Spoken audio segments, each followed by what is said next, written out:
미국의 거든 맥도날드 목사님은 아주 능력 있고 존경을 받는 사역자였습니다. 그런데 어느 날 감추었던 스캔들이 뻥 하고 터졌습니다. 사람들은 충격을 받았고 그분도 고개를 들 수 없는 지경이 되었습니다. 그러나 그분은 곧바로 자기의 잘못을 인정하고 모든 것을 내려놓았습니다. 사람들은 말했습니다. 그 일이 드러나지 않았으면 얼마나 좋았을까? 본인도 좋았고 교회도 평안했을 텐데 하나님의 영광도 가려지지 않고 선교의 방해도 없었을 텐데 왜 드러나게 되었을까? 그런데 시간이 지난 후에 그분은 이렇게 고백을 했습니다. 나의 죄가 드러난 것은 하나님의 은혜였습니다. 그 죄가 드러나지 않았다면 저는 결코 그 죄를 끊을 수 없었을 것이고 그 결과 제 영혼은 돌아올 수 없었을 것입니다. 그 죄를 드러낸 것은 내 영혼을 구원하기 위한 하나님의 은혜였습니다. 여러분, 우리는 나의 잘못과 실수가 감추어지고 은폐되고 바깥으로 드러나지 않기를 바라는 마음이 굉장히 많습니다. 그런데 하나님도 그렇습니다. 우리의 죄를 드러내려고 하지 않고 우리가 죄를 짓고 잘못을 하더라도 우리의 마음을 두드리면서 우리의 입으로 스스로 돌아오기를 조용히 기다리는 것이 하나님입니다. 기다려도 돌아오지 않으면 어느 정도 선을 넘게 되면 하나님은 그 문제를 폭로합니다. 더 이상 죄로부터 내가 숨을 수 없도록 만드는 거죠. 그러면서 영혼이 돌아올 기회를 마지막으로 제공하는 것입니다. 그러므로 죄악을 폭로하는 것은 무뎌진 내 영혼을 자극하여 하나님께로 돌아오라고 하는 강력한 부르심인 겁니다. 그때라도 돌아오면 내 영혼은 사는 겁니다. 우리는 지난 시간에 하나님이 하신 말씀을 세 가지로 생각했죠. 첫째, 유다 백성은 누구냐 하는 것인데 그들은 하나님의 자녀들이었습니다. 두 번째, 그들은 어떤 죄를 지었느냐? 하나님을 만홀히 여겼습니다. 업신여기고 무시했던 거죠. 그리고 하나님을 버리고 스스로 물러갔습니다. 세 번째는 하나님은 그들에게 어떤 일을 행하셨는가? 고통을 주었습니다. 왜냐하면 죄는 영적인 것이라서 스스로 발견하지 못할 수가 있지만 고통은 느끼기 때문에 금방 알 수 있거든요. 고통을 통하여 뭐가 잘못됐는지 죄를 깨닫고 돌아오라는 거죠. 오늘 본문은 그들이 하나님을 버린 증거로 제사를 말씀합니다. 이걸 보고 놀랄 수밖에 없는 것은 아니 이게 뭐야? 제사는 하나님을 섬기는 표시 아닌가? 맞습니다. 그런데 어떻게 하나님을 버린 증거가 되는가? 이렇게 말할 수 있다는 거예요. 왜냐하면 그들이 제사를 잘못 드렸기 때문에. 자, 여기서 우리는 제사를 드리는 이유, 그 목적이 뭔가를 분명하게 이해해야 합니다. 여러분, 이방인들이 우상에게 드리는 제사와 하나님의 백성이 하나님께 드리는 제사는 정반대입니다. 우상에게 드리는 제사에 있어서 주체는 제사 드리는 자 개인입니다. 그리고 객체, 대상은 신인 거죠. 내가 제사를 드려줄 테니 당신은 내가 원하는 복을 주세요. 그것을 위해 제사를 드리는 겁니다.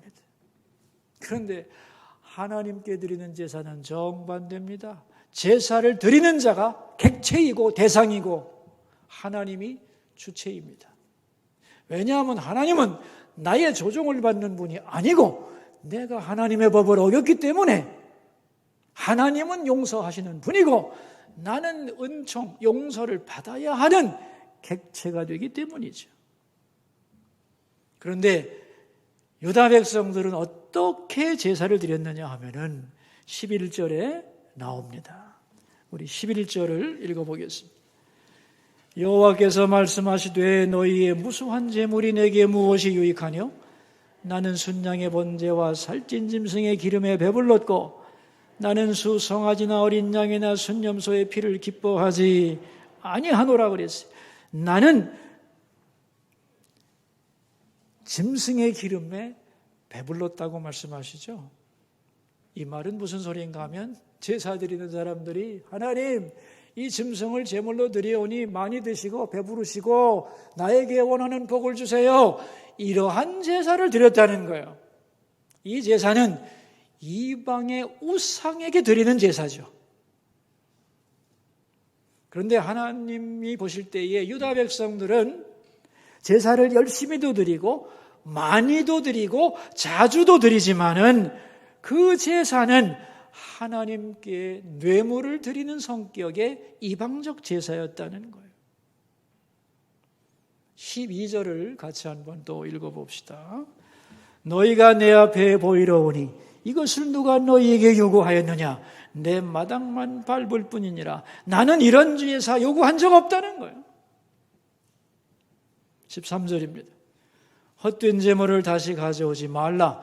분향은 내가 가성히 여기는 바요. 월삭과 안식일과 대회로 모이는 것도 그러하니 성회와 함께 아울러 액을 행하는 것을 내가 견디지 못하겠노라. 헛된 제물 가져오지 마라. 제발 못 견디겠다. 이런 제사는 정말 싫다 하고 고개를 절레절레 흔들고 계시는 겁니다. 여러분, 이 제사를 하나님은 왜 이렇게 싫어하는 것일까요?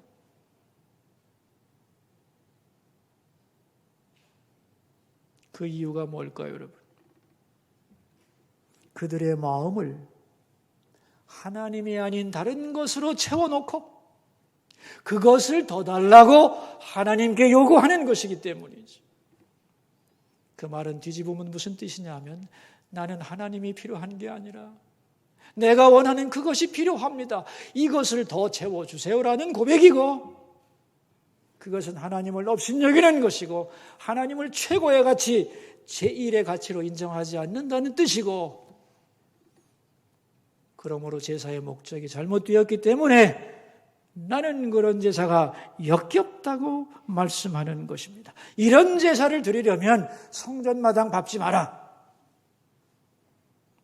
제사를 드리려면 온전한 제사를 제대로 드려라. 이것이 하나님의 말씀입니다. 그렇다면 여러분, 하나님께 어떻게 제사 드려야 되죠? 하나님을 최고의 가치로 여기고 하나님만을 내 마음에 만족으로 여기고 채워야 되는 거죠. 그런데 다른 것으로 내 마음을 채웠던 나를 용서해 주소서. 하나님보다 어떤 것을 더 사랑하고 더 의지하고 기뻐하고 그것이 다인 것처럼 생각했던 내가 죽기를 원합니다. 그래서 죽는 표시로 짐승을 제물로 드리오니 이 짐승을 받으시고 내 죄를 용서해 주옵소서. 그래서 여러분, 제사를 드리면 드릴수록 어떤 일이 벌어져야 하는가 하면은 내 마음에 하나님이 아닌 것이 주인되어 있던 것들이 하나둘씩 사라져야 되는 겁니다. 하나님 이외의 주인들을 하나씩 제거하는 작업, 그게 바로 제사의 목적인 거죠. 그래서 오직 하나님 한 분만이 내 마음에 좌정하시도록 만드는 것, 그게 온전한 제사의 목적인 거죠. 그럴 때에 하나님과 나와의 관계가 회복되는 거죠. 아주 쉬운 건데 제가 한번 질문할 테니 대답해 보세요. 여러분, 제사가 좋은 거예요, 나쁜 거예요? 좋은 거예요, 나쁜 거예요? 좋은 거죠. 하나님과 우리가 화목하게 되는 최고의 방법이 제사입니다. 내 중심이 하나님으로부터 벗어났던 것에서 돌아와서 다시 하나님과 나와의 정상적이고 온전한 관계를 회복하는 방법이 유일하게 제사인데 얼마나 좋은 거예요.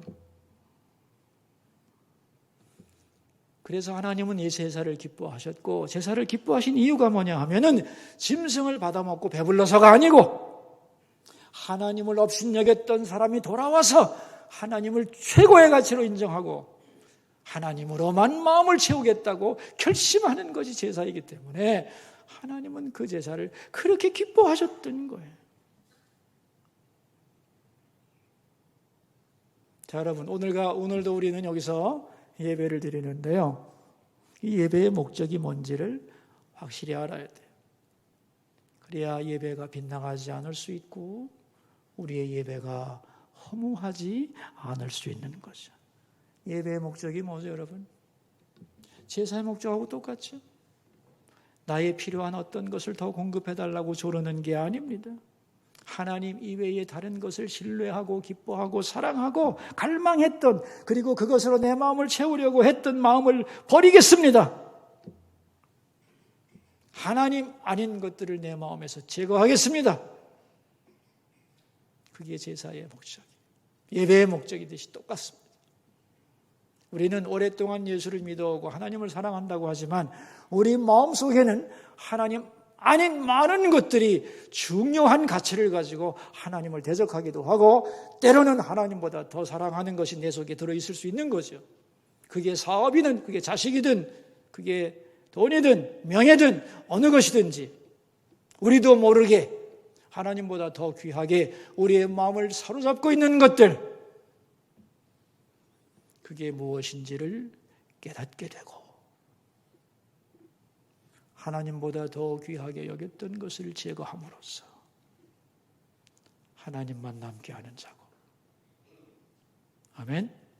그게 제사의 목적이요 예배의 목적이 되는 겁니다. 그럴 때 하나님으로만 우리의 마음은 꽉 차게 되는 거죠. 여러분, 우리가 기도하는데 어떻게 자식을 위해 기도하지 않고 사업을 위해 기도하지 않겠어요? 건강을 위해 기도해야 되지요. 그런데 여기에 분명한 전제가 있어야 됩니다. 내가 사모하고 원하는 그 모든 것을 하나님보다 더 사랑하지 않게 하옵소서. 아멘입니까? 그것을 하나님보다 더 신뢰하고 의지하고 기뻐한다면 용서해 주소서. 나는 하나님으로만 만족할 수 있습니다. 그게 전제로 깔려야만 하는 것이에요. 그래서 여러분, 예배를 잘 드리면 어떤 효과가 있는가 하면은, 예배 드리러 오기 전까지는 세상에 많은 문제가 나를 복잡하게 하고 나를 실망시키는 것도 많았습니다만은, 예배를 잘 드리고 나면 어떻게 되는가? 그 많은 문제들이 자기의 자리에서 내려와서 하나님 안에 있는 작은 문제들로 전락하게 됩니다. 제자리를 찾아가게 되는 거예요. 그리고 그런 문제가 있음에도 불구하고 주님, 저는 하나님으로 인하여 기뻐할 수 있습니다. 이 문제 그대로를 두고 조금 전에는 죽을 것 같았는데, 아니요 하나님, 그 문제 하나님 앞에서는 아무것도 아닙니다. 저는 하나님 한 분으로 족하고 얼마든지 기뻐할 수 있습니다. 그런 마음으로 돌아가는 것. 그래서 그 문제를 얼마든지 하나님 은혜를 힘입어 견뎌낼 수 있는 힘을 공급받는 것, 그게 바로 제사의 효과이고 능력이다, 그런 말이에요. 그래서 제사를 잘못 드리고 있는 유다 백성들에게 하나님이 하신 말씀이 뭐냐? 18절입니다. 읽겠습니다.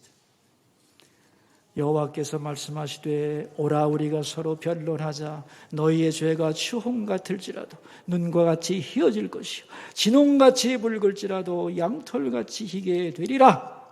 여러분, 먼저 하나님은 죄인을 부르십니다. 오라는 거예요. 너 같은 죄인 꼴도 보기 싫거든? 저리 가라. 아닙니다. 오라는 거예요. 오라. 그 다음 말이 재밌죠. 우리가 그랬어요.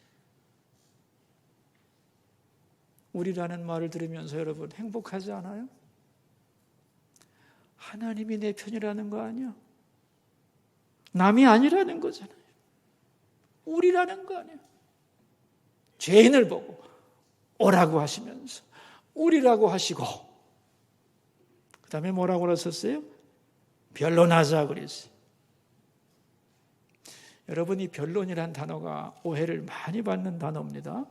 많은 분들이 변론을 우리가 오늘날 쓰고 있는 의미로 생각을 해서 자기 변명, 일종의 자기 변명을 변론으로 생각하는데 예를 들면 이런 거죠. 하나님 저 잘못한 거 없는데요. 하나님이 오해하셨어요. 저 그런 뜻으로 말한 거 아니에요. 이게 변론이냐? 아닙니다. 변론이라는 말은 히브리어로 리브라는 말인데 정직하게 진술한다 그런 뜻이에요. 어떤 뜻이라고요? 정직하게 진술한다는 뜻이에요. 그리고 특별히 오늘 본문에서 변론이 강조하는 것은 강조하는 내용은 뭐냐면 상호적이라는 거예요. 일방적이지 않다는 거예요. 예를 들면 내가 하나님께 뭐라고 말씀을 드리면 하나님이 입 닥치지 못할까 호통을 쳐서 내가 입을 벌릴 수 없는 그러한 일방적인 관계가 아니라는 거예요. 내가 어떤 말을 하면 하나님이 마음을 열고 귀담아 들으신다는 거예요. 그리고 또한 하나님이 내게 말씀하시면 나도 그 음성을 듣고 또 나도 하나님에 대하여 뭔가를 말씀하면 하나님도 들으시고 이렇게 상호 인격적 대화, 그게 변론입니다. 우리말로 하자면 마음을 터놓고 허심탄회하게 얘기해보자는 소리입니다.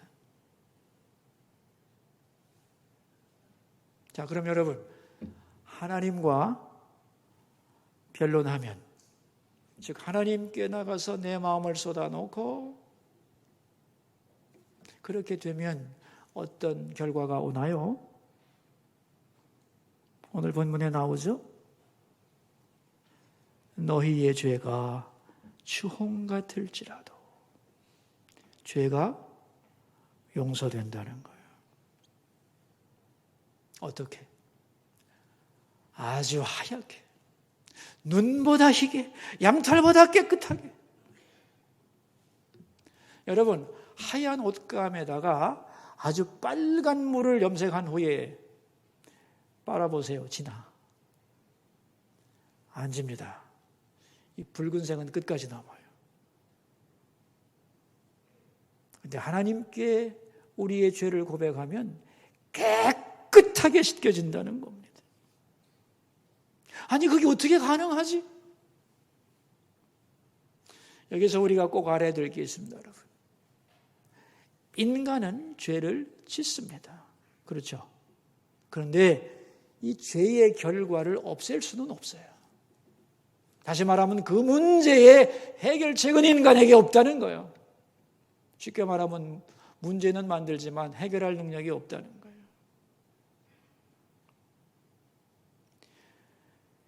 인류의 가장 큰 고민이 뭐냐? 내가 죄를 지었는데 어떻게 이 문제를 해결하느냐는 거죠. 이게 온 인류의 가장 절실한 문제입니다.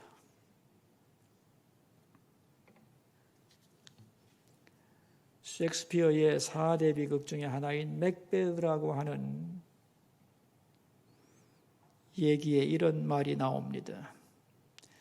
맥베드는 아내의 말을 듣고 자기가 섬기던 죽은 던컨 왕을 살해합니다. 왕의 심장에 칼을 꽂습니다. 그리고 칼을 딱 빼는데 칼과 자기의 손에 왕의 피가 쫙 하고 묻습니다. 너무 놀라서 두려워서 그는 손에 피를 묻힌 채로 아내에게로 달려옵니다. 그래서 아내가 이렇게 말해요. 맥벳, 당신의 손을 어서 씻으세요. 작은 물만 있어도 깨끗이 씻을 수 있습니다. 그 말을 듣고 그는 샘물로 뛰어가면서 이렇게 소리를 지릅니다. 거대한 바다의 신 넵튠이여, 대양을 가지고도 큰 바닷물로도 내 피 묻은 손을 깨끗이 할 수 없습니다. 절대로 깨끗이 할 수 없습니다. 오히려 내 손에 묻은 피가 온 바다를 붉게 물들이고 말 것입니다. 양심의 가책으로 이렇게 절규하지요. 여러분, 나의 죄를 어떻게 씻을 수 있죠? 비눗물로 씻으면 되나요? 알코올로 닦으면 되나요? 숨는다고 해결이 됩니까? 감옥에 간다고 죄가 없어집니까? 아닙니다, 여러분. 하나님 앞에는 없어지지 않아요. 산속에 들어가 수영한다고 사라집니까? 안 됩니다. 나의 죄가 씻어지는 방법은 딱 하나뿐입니다. 뭡니까? 오늘 본문의 용어로 여러분이 말씀해 보세요. 하나님과 변론할 때, 하나님께 나와서 내 마음을 토로하고 그분께 내 죄를 자복할 때, 그때의 죄가 없어지는 거예요. 이 원리를 설명하면 이렇습니다. 어떤 목사님이 자기 교인의 부탁을 받고 그 교인의 부모님의 묘지를 이장하게 되었는데, 그 이장 예배를 드려달라고 해서 그 교우님과 그 일가 친척들과 함께 이제 그 무덤회를 찾아가서 이장 예배를 드리고 무덤을 파기 시작했는데, 한참 무덤을 파다 보니 유골이 나왔습니다. 그런데 웬일인지 유골이 새카맣게 변해 있는 거예요. 깜짝 놀라서 유골을 가서 가까이 봤더니만 정체를 알 수 없는 새까만 벌레들이 가득 붙어 있는 거예요. 그걸 보고 가족들이 깜짝 놀라서 이대로 옮길 수는 없고 어떻게 하면 좋은가 걱정을 하고 있는데, 그걸 보고 인부들이 가지고 있는 삽으로 그 벌레들을 떼어내려고 막 긁기 시작해요. 근데 하나도 안 떨어지는 거예요. 너무너무 세게 달라붙어 있었어요. 그러니까 후손들은 너무 죄송해서 민망하고 인부들은 힘이 드니까 땀을 펄펄 흘리고 있는데도 이 뼈로부터 벌레들이 분리가 안 되는 거예요. 근데 갑자기 구름에 가려져 있던 햇빛이, 구름이 사라지면서 밝은 빛이 쫙 내려지면서 유골 위에 쫙 비치는 순간에 순식간에 그 많은 벌레들이 그냥 기겁을 하고 도망을 가는 걸 보았다는 거예요. 전혀 예상하지 못한 장면을 보고 자기가 깜짝 놀랐다는 겁니다. 어둠 속에 숨겨져 있던 벌레를 쫓아내는 데는 햇빛이 최고로구나. 여러분, 우리의 영혼도 그렇습니다. 죄로 물든 영혼을 어떻게 씻을 수 있는가? 영혼에 달라붙어 있던 이 더러운 벌레들을 어떻게 떼어낼 수 있는가? 하나뿐이요. 빛이신 하나님 앞에 노출시키는 거예요. 나는 죄가 없다고 부정해도 안 되고 은폐해도 안 되고 그걸 보상하기 위해 더 큰 제사 드려도 안 되고, 하나님께 나와서 하나님, 제가 이런 죄를 지었습니다. 이렇게 고백하고 용서를 빌면 하나님이 깨끗하게 하시는 겁니다. 아멘이죠? 그래서 하나님은 우리를 보고 오라, 와서 나와 함께 변론하자고 초대하시는 겁니다. 그 말씀을 듣고 하나님께로 와서 변론하고 하나님과의 관계가 회복되면 어떻게 되는가? 그게 19절 말씀입니다. 읽읍시다. 너희가 즐겨 순종하면 땅의 아름다운 소산을 먹을 것이요. 그랬어요. 먼저 영적인 관계, 하나님과 나와의 관계가 회복이 되면 이게 가장 큰 복이겠죠? 이 관계가 회복되고 나면 하나님이 우리 삶에 필요한 복도 내려준다는 거예요. 그러나 반대로 죄가 있음에도 불구하고 은폐하거나 회개하지 않고 죄 가운데 머물러 있다면 어떻게 되느냐? 20절입니다. 너희가 거절하여 배반하면 칼에 삼켜지리라. 여호와의 입의 말씀이니라. 죄를 회개하지 않으면 너희 영혼도 멸망하고 삶도 피폐할 수밖에 없다는 거죠. 그럼 왜 그러냐라고 묻는다면 여러분, 우리가 하나님의 형상으로 지음을 받았기 때문입니다. 우리는 언제 행복할 수 있는가? 우리는 언제 정말로 기뻐할 수 있는가? 우리는 언제 정말로 만족할 수 있는가? 하나님을 사랑하고 하나님과 교제하고 하나님으로만 우리의 마음을 꽉 채울 수 있을 때, 하나님을 최고의 가치로 섬기고 사랑할 때, 그때 우리는 가장 행복할 수 있는 거죠. 그것이 하나님을 하나님 되게 하는 거죠. 그렇지 못할 때는 영과 육이 아울러 힘들게 될 것이라는 거예요. 여러분, 지금 이 얘기가 옛날 얘기가 아니죠. 온 인류의 현실을 그대로 보여주는 사진 같지 않습니까? 오늘 본문에서 이제 하나님이 정말로 원하시는 말씀이 뭔지 여러분 정리할 수 있으시겠죠? 먼저는 올바른 제사를 드리라는 거예요. 올바른 예배를 드려라. 예배를 통하여 네 마음속에 있는 하나님 이외의 것들을 다 제거해라. 하나님으로 만족하는 영혼이 되라는 거예요. 그리고 우리의 죄를 가지고 나와 하나님 앞에 다 쏟아 넣으라는 거예요. 그럴 때 깨끗하게 씻어주마. 관계를 회복시켜주겠다. 그리고 너희들의 삶에 필요한 것을 복의 근원인 내가 왜 주지 않겠느냐라는 말씀이죠. 반대로 형식적인 예배를 드리며 자신의 죄를 은폐한다면 네 영혼도 죽고 삶도 피폐하리라. 그런 얘기죠. 저는 오늘 이 하나님의 말씀이 우리의 삶에 그대로 성취되기를 소원합니다. 우리 모두 하나님께 나와 그분 앞에 나의 것을 다 내려놓고 변론하면서 하나님과의 관계를 회복하고 우리의 삶을 하나님이 얼마나 아름답게 인도하시고 이끌어 가시는 것을 몸으로 체험하는 여러분 모두 되시기를 주의 이름으로 축원합니다. 기도합시다. 우리 들은 말씀을 생각하면서 두 가지 기도 제목으로 주님 앞으로 나가겠습니다. 첫 번째 기도 제목입니다. 올바른 제사, 올바른 예배를 드리게 하소서. 기도하겠습니다. 여러분 자기 목소리가 자기 귀에 들리도록 소리내서 기도하겠습니다. 두 번째 기도 제목입니다.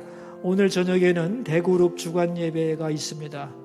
수서교회 대그룹 사역과 오늘 저녁에 있는 대그룹 주간 예배를 위해 함께 기도하겠습니다. 우리를 나오라고 불러주시는 하나님, 의로운 자만 오라고 하시면 주께 나올 자가 없고 선한 자만 나오라고 하시면 하나님 앞에 가지고 갈 선이 아무도 없습니다.